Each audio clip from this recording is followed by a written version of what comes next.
ये तो सब भगवान की कृपा से हो गया और हमारा जीवन सफल हो गया। वो बोले कि तू होता कौन है गुरु को परखने वाला? आपके गुरु कौन है? उसको बताओ ना कि पत्नी के साथ कैसा बर्ताव होना चाहिए। बहुत चीन वाले हनुमान जी ने हमें ये दे दिया गदा, 200 साल पुरानी है। मैंने एक वीडियो डाली तो मुझ पर किसी का फोन आ गया, माताओं को पति के सामने कौन सी स्थिति में नहीं निकलना चाहिए। खुला कीजिए, 100 साल की उम्र बढ़ जाएगी। मैं शिकंजी पी के कथा कहता हूँ, 1/4 नींबू तो व्यक्ति को रोज खाना ही चाहिए। 5 रुपए में 90 रुपए का दूध बन के तैयार हो रहा है। ये गदा हनुमान जी महाराज ने मुझे स्वप्न में कह करके दिलवा दी। मैंने अपने जीवन में 4 शब्द यूज किए जी। स्वर्ग अपवर्ग लेकर के करोगे क्या, तुम जानते नहीं हम वृंदावन वासी। ये मत पूछिए, ये मत पूछिए। आपका बहुत बहुत धन्यवाद, आपने बड़ा अच्छा इंटरव्यू लिया है। तुमने भागवत के श्लोक में तो पूछ लिया प्रिय श्लोक कौन सा है, ये नहीं तुम पूछेगा रामायण में चौपाई प्रिय कौन सी है। मुझे मेरे दाता ने बहुत कुछ दिया है, मुझे मेरे दाता ने। जय जय श्री जगन्नाथ। नमस्कार, मैं गौरव दुबे एक बार फिर आपके सामने उपस्थित हूँ। मेरे साथ इस वक्त उपस्थित हैं माननीय पूज्य श्री कौशिक जी महाराज। महाराज, आपका बहुत बहुत स्वागत है हमारे आज के इस इंटरव्यू में। और जय श्री कृष्ण। महाराज जी, बिल्कुल प्रभु की आज ये कृपा हुई है कि आज हम आपके सामने साक्षात बैठे हुए हैं और एक साक्षात्कार आपके सामने हम कर रहे हैं। महाराज जी, आज की जो साक्षात्कार है इसकी शुरुआत यहीं से करते हैं। महाराज जी, आध्यात्म को आप अपनी दृष्टिकोण से किस तरह से देखते हैं? आपके हिसाब से अध्यात्म का क्या ठीक से अर्थ है अपनी तरफ झांकना, अपने आप को पहचानना। जी। अध्यात्म का मतलब है अपने आप को पढ़ना, अपने ऊपर अध्ययन करना, अपने ऊपर शोध करना। और हर व्यक्ति को अध्यात्म के साथ ही जीवन जीना चाहिए। सामने वाले के अंदर भगवत दर्शन तब होगा जब अपने अंदर भगवत दर्शन की कोशिश की जाएगी। लेकिन दुर्भाग्य ये है कि हमें गुण अपने दिखाई देते हैं और दोष दूसरों के दिखाई देते हैं। अध्यात्म का मतलब है जब दूसरों के अंदर गुण दिखें और अपने अंदर दोष हम देखना शुरू करें। इसी के साथ महाराज जी, एक चीज़ मैं ये पूछना चाहूँगा इंटरव्यू की शुरुआत में, आप अपने जीवन के बारे में अगर हमें कुछ बताएं, क्योंकि जहाँ तक मैं जानता हूँ बड़ी ही बाल्य अवस्था से आप इस मार्ग पे आ गए। तो आपका जीवन कैसा रहा? शुरुआती अगर दौर की हम बात करें तो कैसे इस मार्ग पे आना हुआ? संघर्षमय जीवन है, पहले भी संघर्षमय था, आज भी है और कल भी रहेगा। लेकिन जीवन जीने में बहुत आनंद आ रहा है। और ये लग रहा है जहाँ भगवान व्यास ने कहा था अष्टादश पुराणेषु व्यासस्य वचन देयम परोपकाराय पीड़ाय पापाय परनाशनाय। हम भगवान की पूजा करते हैं, हमें मुक्ति मिले, मोक्ष मिले, ये भाव नहीं है। भगवान की पूजा हम इसलिए करते हैं हमसे कुछ गलत ना हो, किसी की आत्मा को हमसे दुख ना हो, किसी को पीड़ा ना हो। हमारा तो धर्म ऐसा है जहाँ कीड़े मकोड़े भी मर जाएं उसके लिए चातुर्मास किया जाता है। मैं चैनल के माध्यम से सभी भक्तों को, मैं उपदेश तो नहीं, मैं आपको प्रार्थना ही कर सकता हूँ, ऐसा जीवन जीने की हम कोशिश करें कि हमसे कहीं कोई किसी प्रकार का अगर ना हो, अपराध ना हो। ठीक है, उसमें कष्ट तो होगा, सीधी सी बात है। सत्य परेशान तो हो सकता है लेकिन पराजित नहीं हो सकता। ऐसा जीवन जिए आने वाली पीढ़ी भी याद करती रहे। हम सनातनी लोग हैं, सनातनी के पास में प्रमुख रूप से 4 चीज़ें होती हैं। एक का नाम है प्यार, एक का नाम है ईमान, एक का नाम है त्याग और एक का नाम है बलिदान। जिसके पास ये 4 चीज़ें हैं वही सनातनी है। आपने कहा इस मार्ग में कैसा लग रहा है, कैसे चल करके आ गए? मैं गणित का स्टूडेंट रहा हूँ, कभी लगता था कि एक बहुत बड़ा इंजीनियर बनूंगा, जो चाहता था वो नहीं बना, लेकिन भगवान ने जो बना दिया उसमें बहुत आनंद है। मैं अपनी ज़िंदगी से बहुत संतुष्ट हूँ। मेरा जीवन पारमार्थिक है। घर गृहस्थी की तरफ कहीं किसी भी प्रकार का कोई मोह नहीं है। बहुत छोटे से मैं चल करके आया हूँ। लगभग मेरी उम्र 13.5 वर्ष की रही होगी तब से लेकर के और आज तक।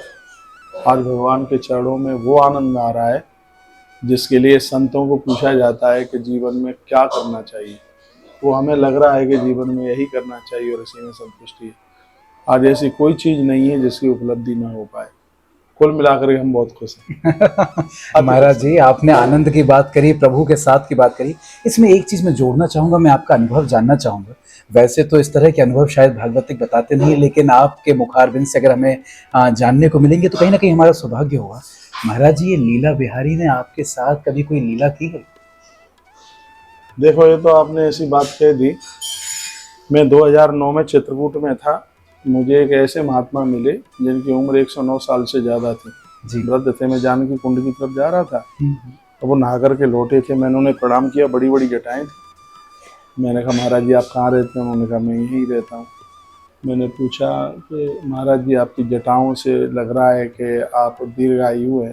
उन्होंने कहा कि बेटा मेरी उम्र 109 वर्ष की है और मैं बहुत छोटा था तब से मैं आया हूँ। मेरे माता पिता गुजर गए थे, मैं तो अनाथ था। उन्होंने एक महात्मा जी का नाम दिया चित्रकूट में, उनके साथ में रहा।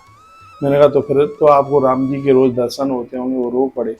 मैंने कहा आप रो क्यों रहे हैं? मैंने कोई गलती कर दी है क्या? कुछ नहीं। उन्होंने कहा गलती नहीं की, मैं इसलिए रो रहा हूँ कि राम जी मुझे रोज़ दर्शन देने के लिए आते, मैं उन्हें पहचान नहीं पाता। आए हाय, क्या बात है, बहुत सुंदर। भगवान तो रोज़ कृपा करते हैं। मुझे लगता है भगवान शायद आपके रूप में मुझसे बात कर रहे हैं। अरे नहीं हाँ, प्रभु, और क्या। आपकी बात सुन के तो मुझे वो प्रसंग याद आ रहा है कि जैसे आपको साक्षात तुलसीदास जी महाराज मिल गए हों और उनसे आपने पूछा हो, तो जैसे संतों ने कहा कि चित्रकूट के घाट पे भई संतन की भीड़ और तुलसीदास चंदन के तिलक करे रघुवीर, तो वैसी ही कोई दशा है। प्रभु, इस प्रसंग में से एक बात निकल कर आती है, ये बात तो वास्तविकता है, संतों के मुख से सुनते हैं, आपके मुख से भी सुना, तो प्रभु हमारे जीवन में कई बार हमें हमारे समक्ष आते तो हैं, प्रभु को पहचाना कैसे जाए प्रभु? बस यही तो है, यही तो है। उनको पहचान लिया जाएगा जब जीवन में कोई अच्छा गुरु मिल जाए। अब इस दौर पर आप देखिएगा, गोस्वामी तुलसीदास जी के सामने भगवान राजकुमार घोड़े पर बंद करके निकल गए, वो नहीं पहचान पाए। उसके तत्पश्चात सुबह का समय था, स्नान करके सबके माथे के ऊपर तिलक लगा रहे थे। भगवान ने कहा हमारे भी मस्तिष्क पर तिलक लगा दीजिएगा। तुलसी बाबा नहीं पहचान पाए। उसी समय हनुमान जी एक शुक वेश बना करके तोते के वेश में कहने लगे चित्रकूट के घाट पर वही संतन की भीड़, तुलसीदास चंदन घिसे तिलक देत रघुवीर। हनुमान जैसा महापुरुष जीवन में मिलेगा, परमात्मा का साक्षात्कार। क्या बात, क्या फिर बात, मिलेगा। बहुत सदगुरु वैद वचन विश्वासा।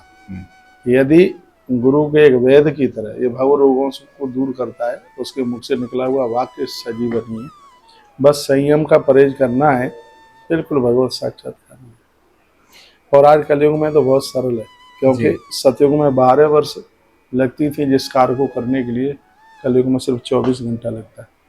अग्नि पुराण जैसे ग्रंथों में लिखा है जी, हम सतयुग में 12 वर्ष तीर्थ यात्रा करते, उससे जितना पुण्य मिलता था कलयुग में एक रात्रि यदि तीर्थ में रुक जाए उतना फल मिल जाता है। इसलिए बाबा तुलसी ने कहा था कलयुग युग सम आन नहीं, जो करे नर विश्वास।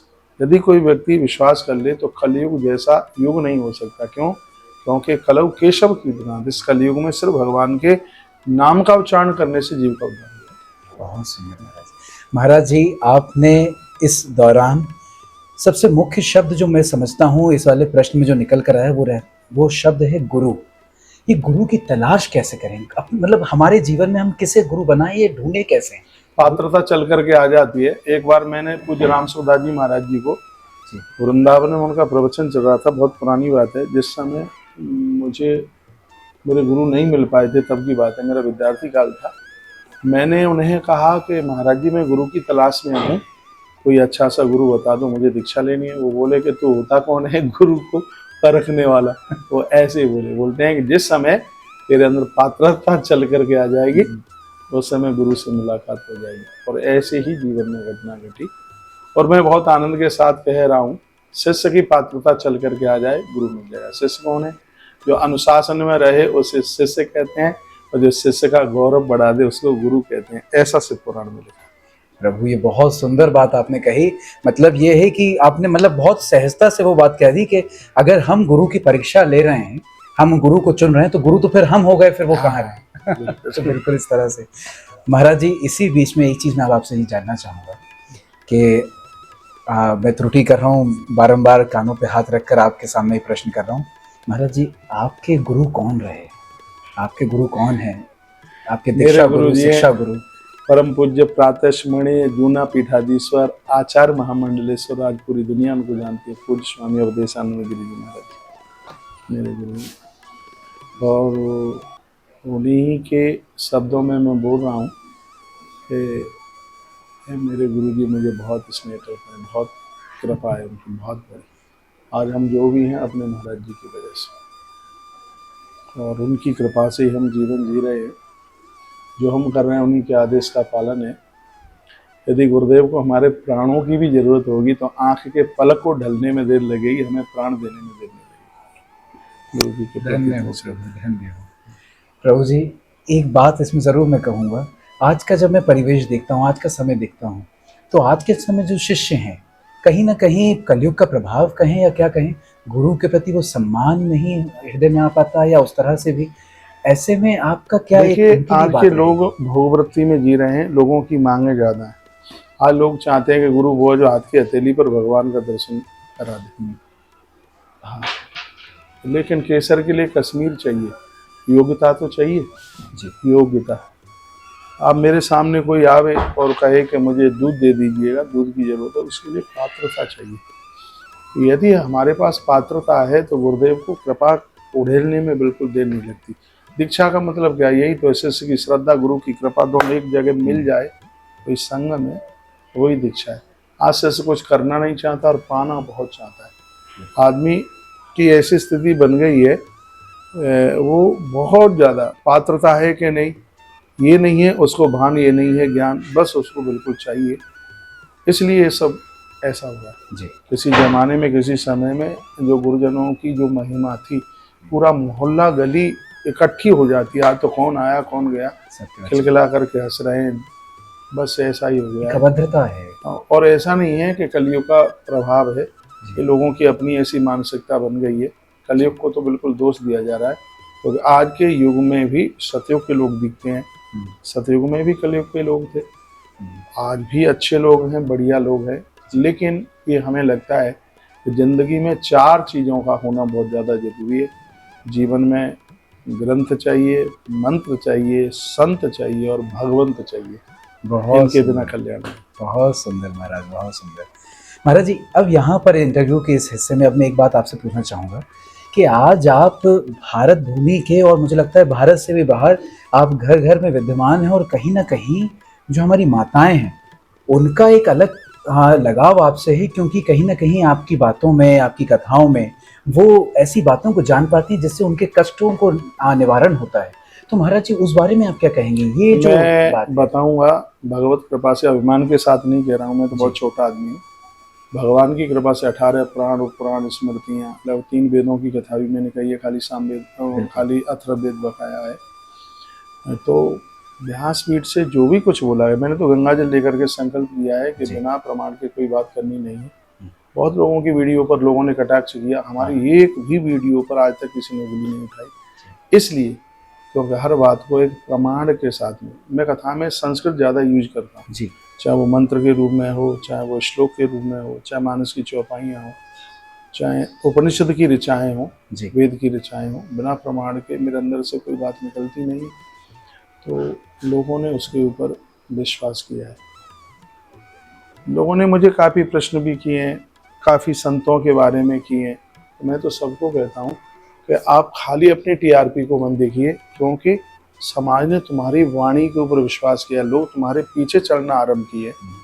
तो लोगों के साथ में सामने आप अपनी एक ऐसी बात रखिए जिससे आने वाली पीढ़ी भी लाभान्वित हो सके।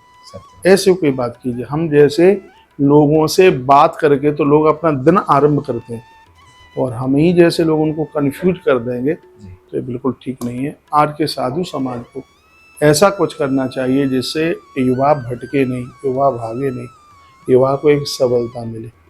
जैसे उदाहरण के तौर पर, मैं अभी दिल्ली में था, कल की परसों की बात है, एक चौपाई है हनुमान चालीसा में, नासे रोग हरे सब पीरा, जपत निरंतर हनुमत वीरा। ऐसा नहीं है, और ना युवा मानेगा यदि तुमने ऐसा कह दिया कि हनुमान चालीसा पढ़ करके रोग ठीक हो जाएंगे। खाली इतने से ही काम नहीं चल जाएगा। उस समय गोस्वामी जी ने जिस समय चौपाई लिखी है, वो सूर्य भगवान को अर्घ दे रहे हैं। वो कहते हैं कि यदि तुम सूर्य को अर्घ दोगे तो तुम्हारी बुद्धि का इतना विकास होगा, हनुमान जी की इतनी कृपा होगी कि रोग तुम्हारे पास तक नहीं आएंगे। सत्य बच्चे। हाँ, तो वो 40 चौपाइयाँ वो लिखी गई हैं, बस ऐसे नहीं कि ऐसे ही घसीट दी। हर चौपाई का एक मतलब है कि कौन सी जगह पर किस तरीके से लिखी गई।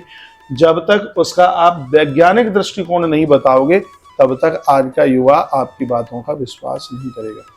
आज का युवा बड़ा होशियार है, और ये नहीं कहा जा सकता कि युवा नास्तिक है, नहीं, कभी नहीं हो सकता। आप मंदिरों में देखिए बहुत बड़ी भीड़ होती है, और ये कह दिया जाए कि भारत का युवा नास्तिक है तो ये युवा का एक बहुत बड़ा अपमान होगा। आप ऐसी कोशिश कीजिए कि युवा को कैसे बदला जा सकता है। उसे इस तरीके की उसे कोई बातें बताइए कि दिन भर वो मेहनत करे, रात्रि को आराम से वो सोए। उसको बताओ ना कि पत्नी के साथ कैसा बर्ताव होना चाहिए, उसे बताओ पति के साथ कैसा बर्ताव होना चाहिए, उन्हें बताओ कि माता पिता की क्या वैल्यू है, क्या स्थान है। आज प्राय यह कहा जाता है कि बच्चे सास ससुर के गुलाम बन गए हैं। उन्हें बताइए कि सास की भी अपनी कोई मान्यता है, ससुर की भी अपनी कोई मान्यता है। एक बहू सास ससुर का आदर करती है, क्या दामाद का फर्ज नहीं है वो अपने सास ससुर का आदर करे? जिसने अपनी बेटी दे दी है उसके लिए उसका भी कर्तव्य कुछ बनता है, उसका भी कुछ धर्म बनता है। ऐसी बातें जब महापुरुष ग्रंथों से जोड़ करके उस बात को कहेंगे, निश्चित रूप से कल्याण। अभी मैं एक दिन की बात जी। की, मैंने एक वीडियो डाली तो मुझ पर किसी का फोन आ गया। मैंने एक वीडियो डाली कि माताओं को पति के सामने कौन सी स्थिति में नहीं निकलना चाहिए। अच्छा। तो हाँ, तो मैंने याज्ञवल्क्य स्मृति में याज्ञवल्क्य जी महाराज ने कुछ बातें कही। उसमें कहा यदि माथे पर बिंदी नहीं है और भाल में सिंदूर नहीं है तो पत्नी पति के सामने ना आए। अब किसी ने मुझे फोन करके पूछा कि इसका प्रमाण क्या है आपके पास? मैंने कहा प्रमाण ये है कि जब राम जी अपने दरबार में बैठे थे तो उन्होंने हनुमान जी को कहा था कि हनुमान ऐसे ऐसे अपनी माँ जानकी को ले गया। तो हनुमान जी गए, कहा माँ प्रभु आ गए हैं गद्दी पर और आपको बुलाया है। तब माता जानकी ने कहा था हनुमान थोड़ा भाल में सिंदूर लगाना है, क्योंकि बिना सिंदूर बिंदी के पतिव्रता नारी अपने पति के आगे नहीं जाती। बहुत सुंदर। वो आदमी इतना खुश हुआ। जी। हाँ, तो कोई बात है जब आप प्रमाण के साथ कहेंगे तो लोगों के गले उतरेगी। सत्य वचन, सत्य वचन। महाराज जी, आपने सूर्य की उपासना के बारे में कहा, तो इसमें एक बात तो मैं ये भी पूछना चाहूंगा कि आज हमारे समाज में, क्योंकि आपकी वाणी से जो हम उपाय जानते हैं, जो आज चीज़ों के बारे में हम समझते हैं, कहीं ना कहीं भोजन के प्रति भी आपका एक, हम देखते हैं कि भोजन को लेकर आप बड़ा सीरियस रहते हैं। भोजन कैसा होना चाहिए, कैसा नहीं होना चाहिए, ये वाली बातें भी ये भी कैसा होना चाहिए महाराज? ये भी अग्नि पुराण में ही वर्णन है कि भोजन करते समय पामों को गीला कीजिए, घुटने तक पाम धोइए, कोहनी तक हाथ धोइए, कुल्ला कीजिए, 100 साल की उम्र बढ़ जाएगी। भोजन करने से थोड़ा 45 मिनट पहले आप पानी पी लीजिएगा। मैं सुश्रुत संहिता इस समय पढ़ रहा हूँ, तो उसमें वर्णन है कि भोजन के बीच बीच में यदि आपने जल पिया है तो वो विष का काम करता है। वो विष बारी या बारी माने जल, यानी वो पॉइजन का बिल्कुल एकदम वो जहर का काम करता है। इसलिए भोजन के ऊपर जो भोजन सुपाच्य हो और ऐसा भोजन हम लें जिसका भोग भगवान को लगता है।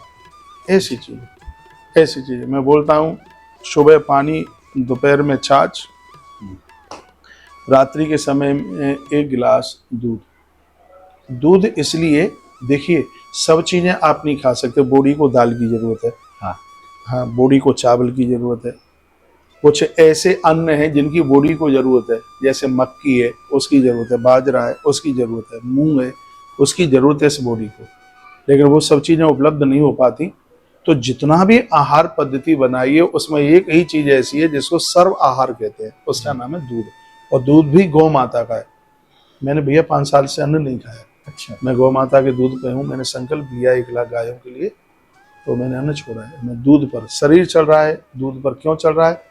क्योंकि दूध ही एक ऐसा है जो सर्व आहार है। इसमें हर चीज मिल जाएगी, इसमें दालें मिल जाएंगी, सब्जियां मिल जाएंगी, अन्न मिल जाएगा, सारे पौष्टिक गुण मिल जाएंगे, सब कुछ मिल जाएगा। ऐसा सिर्फ और सिर्फ अकेला दूध है, और वो भी गौ माता का दूध है, जिसको हमारे वेदों में सर्व आहार के नाम से उसे जाना गया है। तो लोगों को ऐसा भोजन जिसमें आपका स्वास्थ्य भी ठीक हो, कोलेस्ट्रॉल बढ़ रहा है, डायबिटीज बढ़ रही है, ये सब इतनी दिक्कतें हो रही हैं, आदमी इतना परेशान हो रहा है कि खान पान बिगड़ गया। मैं आज भी कथा में बोल रहा था, यदि तुम ज़्यादा कुकर की दाल खाओगे तो परेशान हो जाओगे, रिफाइंड खाओगे तो परेशान हो जाओगे, ज़्यादा मैदा की चीज़ें खाओगे, चीनी, आयोडीन, नमक और ये फ्रिज का पानी, ये सब बीमारी के साधन है। तो हमारे जो ग्रंथ कहते हैं आहार के ऊपर, महात्मा सिद्ध जैसे महापुरुषों ने अपना बड़ा अच्छा उन्होंने बोला है। वो कहते हैं कि भोजन पचता है नीम की दांतन करते समय उसका रस अंदर जाना चाहिए, उससे भोजन पचता है। तो लेकिन वो सब चीज़ें छूट गई हैं, इसलिए दिक्कत हो रही है। 365 दिन व्यक्ति के हृदय में हल्दी जानी चाहिए, कैंसर नहीं होगा कभी। महात्मा चरक ने कहा था कि जिस देश में नीम और नींबू दोनों हैं, मुझे अचंभा लग रहा है कुछ देश में लोग बीमार हो रहे हैं। हर व्यक्ति को नीम और नींबू दोनों यूज करनी चाहिए। मैं शिकंजी पी के कथा कहता हूँ और सुबह नीम की पत्तियाँ 365 दिन खाता हूँ। क्या फायदा पिया होता भी है खाता महाराज जी उससे? उससे फायदा क्या होता है? नीम की पत्तियों से देखो थायराइड नहीं बढ़ेगा आपका, जी चर्बी नहीं बढ़ेगी, कोलेस्ट्रॉल नहीं बढ़ेगा, आपका रक्तचाप ऊपर नहीं जाएगा, चांद के बाल नहीं गिरेंगे, माथे में दर्द नहीं होगा। ये नीम की पत्तियों का, ये अपने मधुमेह तो होगा ही नहीं, ये नीम की पत्तियों का इतना बड़ा होगा। हमारे आयुर्वेद में नीम की पत्तियों को बहुत विशेष, यदि कोई मच्छर भी खा ले, कीट ऐसे जहरीले खा ले, तो जो नीम की पत्तियों का असर है वो विष को बॉडी में उसको अंदर जाने नहीं देता। ये नीम का इतना बड़ा प्रभाव है। और नींबू में तो यदि बीज ना होता तो मरा हुआ व्यक्ति जिंदा हो जाता। नींबू स्वास्थ्य के लिए इतना फायदा है, पित्त गड़बड़ नहीं होगा, किडनी में इन्फेक्शन नहीं होगा, ये नींबू की विशेषता है। अच्छा। हाँ, 1/4 नींबू तो व्यक्ति को रोज खाना ही चाहिए, तो स्वास्थ्य के लिए बहुत लाभदायक। आपने भोजन के लिए पूछा, मैंने कुछ भोजन की बातें बता। महाराज जी इसमें एक बात निकल कर आती है, मुझे आप क्षमा कीजिएगा मैं ये बात कह रहा हूँ, मतलब आज के समय में जो शाकाहारी लोग हैं उसमें भी एक कैटेगरी आज निकल कर आई है जिसे वीगन कहा जा रहा है। और ये वीगन वो लोग हैं क्योंकि महाराज जी ये वास्तविकता आज मैं मुझे लगता है महाराज जी आप तो गौ सेवक हैं, आप गौ माता की सेवा कर रहे हैं, तो आपके पास बड़े ही स्वच्छ रूप से सारी चीज़ें उपलब्ध हैं। लेकिन आज हम समाज में देखें तो जो गाय का दूध उपलब्ध किया जाता है या जो मिलता है, बड़ी बड़ी फैक्ट्रियों में गाय के ऊपर बड़ी प्रताड़ना देते हुए उनका दूध निकाला जा रहा है और उस दूध को कर रहे हैं। तो एक शब्द निकल कर रहा है कि वीगन बनिए, जिसमें वो डेयरी प्रोडक्ट्स को भी जो गाय से आने वाले उत्पाद हैं उनका भी त्याग करें कि उनके ऊपर किसी प्रकार मैं तो बोल रहा हूँ कि कैंसर हो रहा है पॉलीथिन के दूध से। 5 रुपए में 90 रुपए का दूध बन के तैयार हो रहा है। इतना जहर घुला जा रहा है, बहुत बड़ा व्यापार हो गया है, बहुत ही ज़्यादा। इसलिए लोग इससे बचें। कहीं आपके आसपास गौशाला है, भले ही 5 रुपया 10 रुपया महंगा दूध आ जाए, पैसा जाएगा गौ माता की सेवा में लग जाएगा, जिंदगी तब ही बच पाएगी। पॉलीथिन का दूध आज से ही बिल्कुल बंद कर दो। शाकाहारी की बात आती है, शाक यानी पत्तियों के साथ में जो आहार जोड़ा हुआ है वही शाकाहारी है। जो तुम ये बाजार की जो रट्टम सट्टम ये सब चीज़ें ले रहे हो सब बीमार कर रही है। एक तो मुझे परहेज केक से बहुत ज़्यादा है, क्योंकि ज़्यादातर ऐसे बच्चों के जन्मदिन मनाए जाते हैं और केक में ऐसी चीज़ें डाली जाती हैं, ये सब चीज़ें कैंसर को पनपा रही हैं। इसलिए मैं आपके चैनल से युवा पीढ़ी को कहना चाहूँगा कि अपने आप को कैसे भी बचा लो, नहीं तो ये खान पान ही समाप्त कर देगा। लोगों की उम्र बहुत कम हो गई है, टेंशन में लोग जा रहे हैं, कितनी आत्महत्याएं हो रही हैं, लोग सकून से जी नहीं पा रहे हैं, आपस में बन नहीं पा रही है। मैं रावण की एक बात कहना चाहूँगा, चलो वो कैसा भी रहा हो, लेकिन वो एक बात इतनी बढ़िया बोल के गया और उसने शूर्पणखा के माध्यम से एक बात कही थी, हुए भजनन तामस दिया। मैं चाहता हूँ कि मुझसे भजन हो, मैं चाहता हूँ कि मैं अच्छा सोचूं, लेकिन मैं अच्छा सोच नहीं पा रहा। क्यों? क्योंकि हुए भजन तामस दिया, मन क्रम वचन मंत्र दृढ़ किया। वो कहता है कि मैं भजन कर नहीं सकूंगा क्योंकि मेरा आहार है वो तामसी प्रवृत्ति का है। जिसकी प्रवृत्ति आहार की तामसी हो गई है वो तो ठीक से सोच भी नहीं पाएगा। इसलिए मैं सभी युवाओं को जो भी इस चैनल को देख रहे हैं उन सबको मैं कहना चाहूँगा, अपने आहार को बहुत ठीक कीजिएगा। 3 घंटे से ज़्यादा रखा हुआ फूड, उसका अपना अस्तित्व है वो बिल्कुल ख़त्म हो जाता है। और आप होटलों पर जो खाते हो वो सड़ा सड़ाया खाते हो, आज का कल, कल का परसों, बस उसी को फेंटा घोंट करके आपको दिया जाता है, उसमें आप अपनी तंदुरुस्ती ढूंढते हो। ये तो वही बात हो गई कि कोयले के डिपो पर आप चीनी का भाव करने के लिए पहुंच गए हो, तो वो संभव नहीं है। इसलिए अपने स्वास्थ्य का ध्यान रखिए। जी, हम इंटरव्यू के अंत में हैं, मैं आपके सामने एक शब्द कहूँगा, उस शब्द पे आपके अनुभव से आपका क्या एक रिएक्शन रहेगा एक शब्द के माध्यम से, वो आप महाराज जी हमें बताइएगा। तो फॉर एग्जांपल के तौर पे, मतलब उदाहरण के तौर पे, मैं मान लीजिए आपसे अगर पूछता हूँ कोई एक शब्द कि आपके पूरे जीवन को अगर आपको एक शब्द में व्यक्त करना है तो वो शब्द क्या होगा? अच्छा, मैंने अपने जीवन में 4 शब्द यूज किए जी। एक है भजो, एक है गाओ, एक है जुड़ जाओ, और एक है जो है वो सब छोड़ दो। आए हाँ, वाह वाह, क्या बात है। ये 4 चीजें जहां मिल जाती हैं उसी को भागवत कहते हैं। बहुत सुंदर ना। भा भजो, गा गाओ, वा जुड़ जाओ, वैरागी, और ता त्याग सब कुछ। त्याग सब कुछ, बहुत सुंदर। तब का मतलब वही है, ता माने त्याग, पा माने पाना। जिस दिन छोड़ दोगे उसी दिन भगवान को पालोगे, उसी को तप कहते हैं। व्यंजन का 16वां और 21वां अक्षर है ता और पा। ता का मतलब है छोड़ दो, पा का मतलब है पालो। जिसमें संसार के भोगों को छोड़ दोगे, ईश्वर को उसी से अरे बहुत सुंदर महाराज, क्या बात कही महाराज जी। एक शब्द है, मुझे लगता है आपसे बड़ा जुड़ा होगा, वृंदावन। हाँ, इस पे एक शब्द आप क्या कहेंगे, डेडिकेट क्या करेंगे इसको? वृंदावन। वृंदावन का तो अर्थ सीधा सा है, जिसे भगवान ने कल छोड़ा नहीं, आज छोड़ेंगे नहीं और कल छोड़ने वाले नहीं है, वही वृंदावन है। वृंदावन में भगवान कल भी थे, वृंदावन में भगवान कल भी रहेंगे और वृंदावन में भगवान आज भी है। जिस जगह पर पहुंच करके व्यक्ति निस्वरूप की पहचान कर लेता है, मस्त हो जाता है, जहां पर उसको ज्ञान और वैराग्य दोनों नाचते हुए दिखाई देते हैं। जर्जर ज्ञान वैराग्य भी जिस जगह पर विवाह हो जाते हैं, भक्ति माता जहां दोनों का लालन पालन करती है और नारद जैसे महापुरुष के द्वारा संदेश लेकर के वो अपने आप को कृत कर लेती है, तो वही श्री वृंदावन है। महाराज जो जी अच्छा ब्रजवासी है, वृंदावन में रहने वाला, कहते हैं स्वर्ग अपवर्ग लेकर के करोगे क्या, तुम जानते नहीं हम वृंदावनवासी। वृंदावन बड़ा बहुत सुंदर। जैसे गूंगा व्यक्ति गुड़ खा करके स्वाद नहीं बता सकता, वृंदावन की महिमा को हम भी उसी प्रकार से वर्णित नहीं कर सकते। आप बताइए महाराज जी, आपने इतने सारे पुराणों का अध्ययन किया है, मतलब मैं कहूंगा कि इतने सारे शास्त्रों का आपके पास ज्ञान है, आपका प्रिय शास्त्र, आपका प्रिय पुराण, आपका प्रिय ग्रंथ कौन सा है? ये मत पूछिए, ये मत पूछिए। सब मैं भगवान की लीला है, सब ठीक है। मैं भागवत जी का उपासक हूँ, भागवत मेरे इष्ट हैं और कथा में सब ठीक है। भागवत का सबसे प्रिय श्लोक है, भागवत जी का आपका सबसे प्रिय श्लोक? भागवत का एक एक श्लोक बड़ा प्रिय है, फिर भी उसमें से एक श्लोक है, नमः पंकज नावाय नमः पंकज मालिने नमः पंकज नेत्राय नमस्ते पंकजांग्रहे कृष्णाय वासुदेवाय हरे परमात्मने प्रणतः क्लेश नाशाय गोविंदाय। भगवान की नाभि से ब्रह्मा प्रकट हुआ, ब्रह्मा दुनिया को प्रकट करता है, आप ब्रह्मा को प्रकट करते हैं। भगवान हम आपको वंदन प्रणाम करते हैं। नमः पंकज नाभाय नमः पंकज मालिने, कमल की माला आपके गले को सुशोभित हो रही है। नमः पंकज नेत्राय, आपके आंख आपके नेत्र भी बिल्कुल कमल स्वरूप है। पूरे इस श्लोक का अर्थ, ये तो किताब में लिखा है, वो मैंने आपको बता दिया। इसका एक वास्तविक निकलता है, वो ये है, जैसे पंकज मीन्स कमल, जैसे कमल कीचड़ से प्रकट होता है। माता कुंती ने स्तुति करी है और कई श्लोकों में स्तुति है। श्रीमद् भागवत जी के प्रथम स्कंद के ये 8वें अध्याय का श्लोक है, जो मैं आपके बीच में 21, 22, 23 श्लोक है। तो इसका वास्तविक अर्थ यह है कि जैसे कमल कीचड़ से प्रकट होता है, लेकिन कीचड़ की कोई भी बूंद उसकी पवित्र पंखुड़ी को छू नहीं सकती, उसी प्रकार से परमात्मा भले इस भवसागर में आके प्रकट होता है, वासना की कोई भी बूंद भगवान को स्पर्श तक नहीं कर सकती। माता कुंती ने स्तुति की है। कृष्णाय वासुदेवाय, आप सिर्फ कृष्ण ही नहीं, वासुदेवाय, वासु माने प्राण, देव माने स्वामी, आप चराचर जगत के प्राणों के आप स्वामी हैं।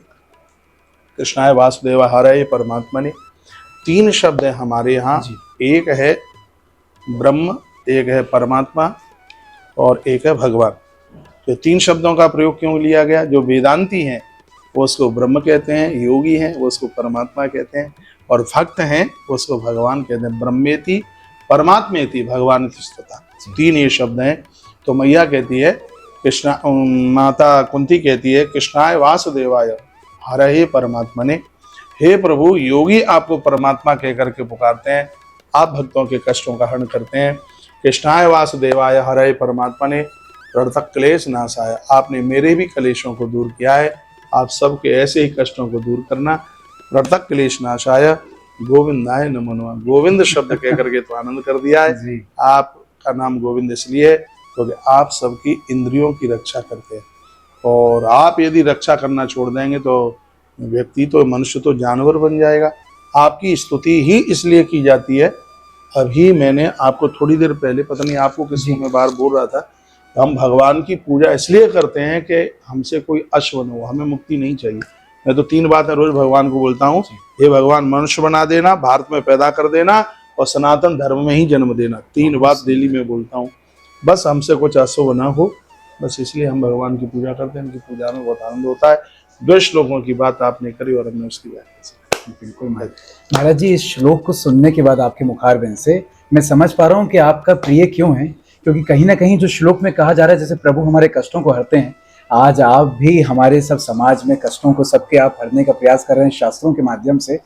महाराज जी, इस सेक्शन का आखिरी शब्द मेरा आपसे ये रहेगा, कौशिक जी महाराज, इस शब्द पर आपका एक क्या रिएक्शन रहेगा? एक शब्द में आप अपने आप के बारे में क्या कहेंगे? कौशिक शब्द है, ये ऋषि है जिसने राम रक्षा स्तोत्र की स्थापना करी बहुत अनादिकाल में। महात्मा कौशिक ने राम रक्षा स्तोत्र लिखा है, जिसको आज भी हनुमान जी चित्रकूट में हनुमत धारा पर इसको जपते हैं। तो ऐसा महात्मा है, कोई गंधर्व ऊपर से जा रहा था और इस महात्मा की अस्थियों के द्वारा वो ऊपर से नीचे गिरा। उसकी अस्थियों में ही इतनी बड़ी ताकत थी जिसके द्वारा नदी बन करके तैयार हुई है। तो वो हमारा कोई पुरख रहा है, कोई महापुरुष रहा है, वो संत रहा है, वो बहुत अद्भुत है। और मेरे जीवन में जो भी कुछ है वो सब हम उन्हीं को समर्पित करें। बहुत सुंदर, बहुत बहुत की परंपरा से हम जुड़े हुए हैं। और मेरा नाम कौशिक है। कौशिक महाराज लोग कहते हैं जिसके जीवन में कसीलापन न रहे, जिसके जीवन में कड़वाहट न रहे, हाँ, जिसके मुख से निकली हुई हर बात शहद जैसी लोगों को लगे, ऐसी कोशिश करते हैं जीवन जीने की। बस भगवान हमें ताकत दे, कुछ ठीक से ज़िंदगी जी लें, बढ़िया से जीवन जी लें, मन वचन कर्म से कभी किसी का कोई अपराध ना हो। ईश्वर के चरणों में ऐसी प्रार्थना है। आपका बहुत बहुत धन्यवाद, आपने बड़ा अच्छा इंटरव्यू लिया है। इतना टाइम होता भी नहीं है जी महाराज, लेकिन तुमसे बात करने में बहुत आनंद, बहुत ठीक है महाराज जी। इंटरव्यू की अगर समाप्ति आपकी वाणी से हो जाए, कुछ अगर भजन या कुछ भी आप पंक्ति जो आपका प्रिय भजन अगर वो सुनाते हुए अगर आप इसे। मुझे मेरे दाता ने बहुत कुछ दिया है, मुझे मेरे दाता ने बहुत कुछ दिया है, तेरा शुक्रिया है, तेरा शुक्रिया है। तुमने भागवत के श्लोक में तो पूछ लिया प्रिय श्लोक कौन सा है, ये नहीं तुम पूछेगा रामायण में चौपाई प्रिय कौन सी है। प्रभु की कृपा भयउ सब काजू, जन्म हमार सुफल भा आज। ये तो सब भगवान की कृपा से हो गया और हमारा जीवन सफल हो गया। छिंद वाले हनुमान जी ने हमें ये दे दिया गदा, 200 साल पुरानी है। अच्छा, हाँ, ये आपके इधर ही है ना, रायसेन की तरफ छिंद वाले हनुमान जी, 200 साल पुराना मंदिर है। आज पुजारी जी से बात हुई थी, वो कह रहे थे मैं भी अचंभित हूँ, ये गदा हनुमान जी महाराज ने मुझे स्वप्न में कह करके दिलवा दी। वो आज ही की बात है, मेरे पास तो उनको 8 महीने से ज़्यादा हो गया, 6-7 महीना हो गया हुआ। बड़ी अद्भुत है, 200 साल पुरानी गदा है, जबकि हनुमान जी है तब की ही गदा। वो बोलते हैं हनुमान जी ने मुझे प्रेरणा दी है, ऐसे ऐसे उन्हें ये गदा दे दो। हनुमान जी के भगत है हम लोग, हनुमान जी की उपासना है, हनुमान जी की पूजा है, आनंद हो रहा है। राधा वल्लभ श्री हरि। वृत्रासुर जी ने एक बात कही थी, वृत्रासुर ने जी महाराज, भगवान जब आ गए थे प्रकट होकर के तो उन्होंने 2-3 श्लोक बोले, वो तो बोले ही थे। उन्होंने कहा हमारे तपादई मूला दास अनुदास भवतास भैया, मुझे भगवान के भक्त का भक्त बना देना, ये सब कुछ बोला जी। लास्ट में एक बात कह दी जी, जैसे आप बोल रहे हैं कि लास्ट में एक बात बोल दो, तो उन्होंने एक बात कह दी। उन्होंने कहा भगवान बस इतनी कृपा कर देना, जो लोग औलाद को पालने के लिए, बच्चों को पालने के लिए, पत्नी को प्रसन्न करने के लिए ठगियाई में लगे हैं, ऐसे लोगों का तो मुझे साथ मत देना। जो भगवान की चर्चा कर रहे हैं उनका संग कभी छोड़ना मत, उनसे मुझे कभी अलग मत करना। बहुत आप लोग भगवान के भक्त हैं, आपके साथ में इतना सा समय निकला, अच्छा लगा।